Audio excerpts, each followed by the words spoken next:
Operation Sindoor is coming back to haunt Pakistan, this time where it hurts the most, which is its economy. India is reportedly preparing a fresh push to place Pakistan back on the FATF grey list, barely 4 years after Islamabad escaped what many called a financial jail. The timing is notable. Last week, India secured the FATF Vice-Presidency, with Vivek Aggarwal taking office. New Delhi is now building a case around evidence linked to the Pahalgam terror attack, along with videos showing Pakistani officials attending funerals of terrorists killed during Operation Sindoor.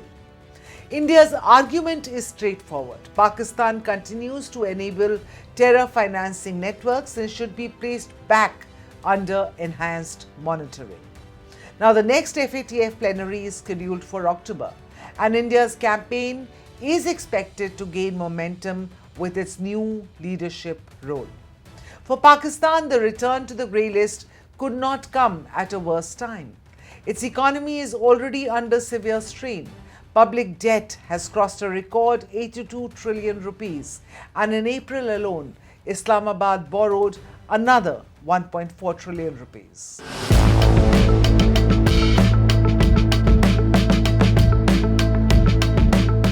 So what exactly is the Financial Action Task Force, and why does Pakistan worry so much about its grey list? So FATF is the world's leading anti-money laundering and counter-terror financing watchdog. Its assessments influence investors, lenders, banks, and international financial institutions. Pakistan spent years on this FATF grey list before finally being removed in October 22 after completing 34-point action plan. Islamabad convinced members that it had strengthened its anti-money laundering laws, tightened oversight of suspicious transactions, and improved counter-terror financing measures. Now, after the Pahalgam terror attack, India wants Pakistan back under scrutiny. So why does the grey list matter so much?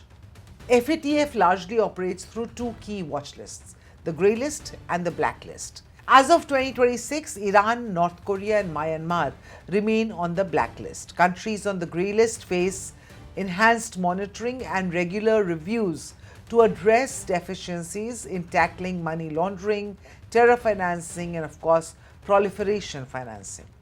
Grey listing also makes it harder and more expensive to access global capital and international funding.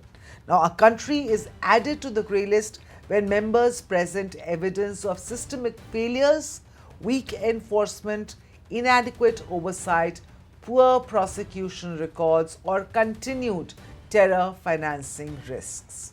If enough support builds, FATF places that country under enhanced monitoring and assigns a corrective action plan. Now, Pakistan, as I told you, was grey listed in 2018, removed in 2022 after it completed its reform commitments. Now, to return on this list, fresh evidence must show that those reforms have failed or are no longer being enforced. And that is where India's latest effort comes in.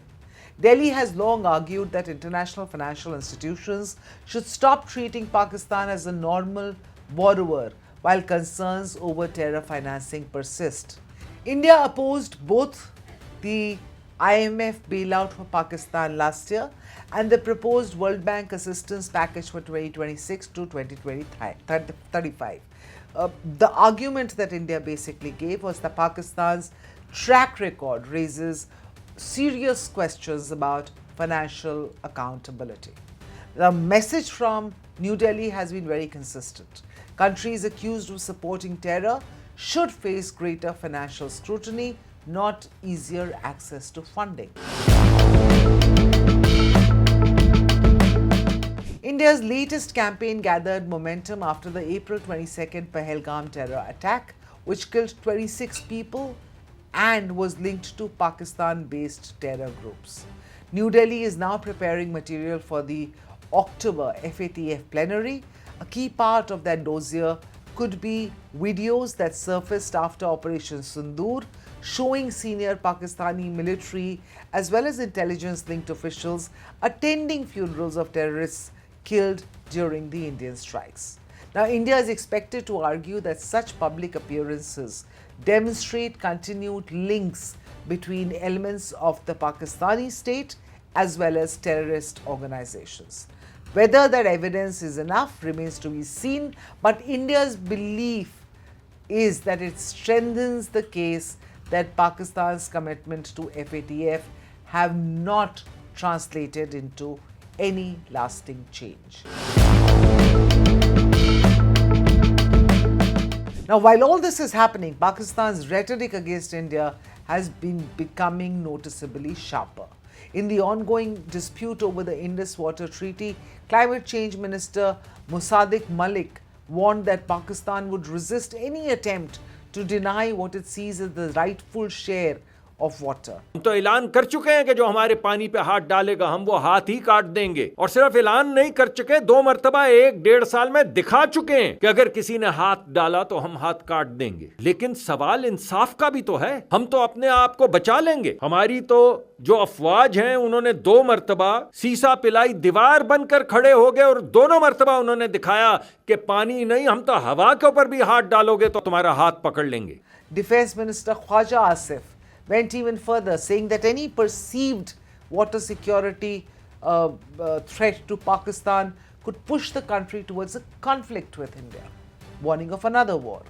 Now, the language is striking. A defense minister talking about war, a climate minister issuing threats. Islamabad presents this as its resolve.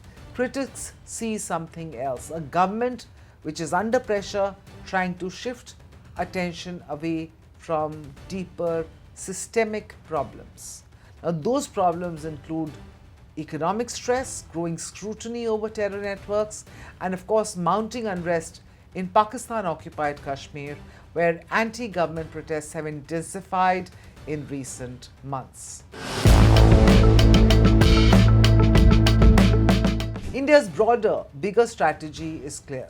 Rather than responding to every statement from Islamabad, New Delhi is attempting to raise the diplomatic and financial costs of terrorism for Islamabad. The contest is shifting from the battlefield to the financial system, from military signaling to international accountability. Pakistan may continue to issue warnings over water insecurity, but the greater concern for Islamabad could be the possibility of renewed FATF scrutiny. Because if Pakistan returns to the grey list, the consequences will not be measured in cubic meters of water. They will be measured in investor confidence, borrowing costs, international credibility, and access to global finance. And that is precisely why the FATF battle matters far beyond the corridors of international diplomacy. This is Times Axis, where global stories meet India's perspective. Click on the bell icon to subscribe, because the next big global shift, my friend, will have India at its center.